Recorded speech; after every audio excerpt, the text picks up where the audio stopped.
Do you have other thoughts? Yeah, I'm thinking about the conversations I have with my mother and some of my family about the work that I do and how I explain that. You know, there's a little note here that says, highlight the importance of educating others and challenging misconceptions. And I think that it's more about, for me, it's about finding a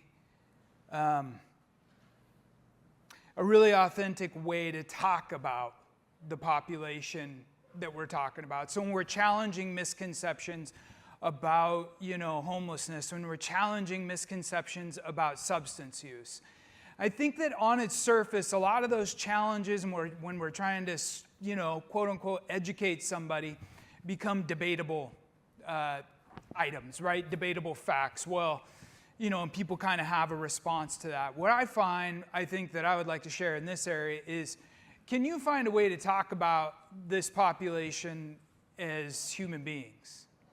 Can you find a way to talk about, like for me, do you know, like if you've ever seen somebody go through withdrawal from opioids, what that looks like and why people don't stop?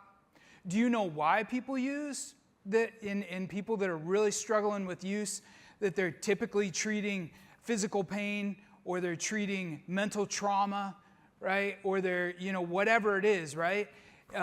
All sorts, they're self-treating because we live in a society, in a world right now, it's not even our society, but we live in a world where we don't necessarily have great options for mental health treatment and for substance use treatment. It's kind of a guess still. It's like, take this, that didn't work, let's up the dose on that, right? The way that we gauge success is by feedback from these individuals. And I was thinking about the treatment thing, right? Treatment is, people talk about treatment all the time, right? This idea of abstinence and going to treatment.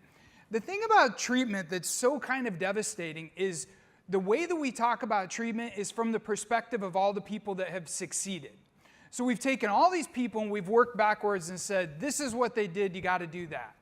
So if you're a sports fan, right? Well, this is what Tom Brady did, you just got to work backwards, right? Or this is, what this all-star pitcher did, you just got to work backwards and you're going to get there. But we know, right, that a very small percentage of society will ever achieve that kind of success. And the reality is with substance use, is it's very, very difficult, and there isn't a one-size-fits-all. And that's what we do well at DESC, right, is individualized care. But I think to really do that, drawn back to where I started this, is can you speak of people with substance use disorders as human? Can you talk about maybe what it is that they'll struggle with, what that life looks like? What does fentanyl use look like compared to heroin use? It's terrible. You got to use like every hour, right? It's just miserable. It's a miserable way to live. It's so difficult. But can you find that? Or what it's like to sit with somebody who's hearing voices that's untreated? So that's what I think about when I think about this education piece. Yeah. Right? Is getting personal, making a connection, not arguing, but really pointing out that they're not, nobody that we're working with is winning. They're not winning. They're not taking advantage of anybody at all, ever.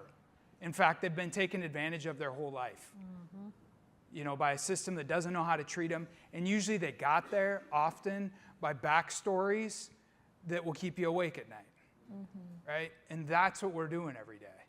So I think finding those ways to communicate with people. So. Yeah, thank you. That's a good way to. Yeah.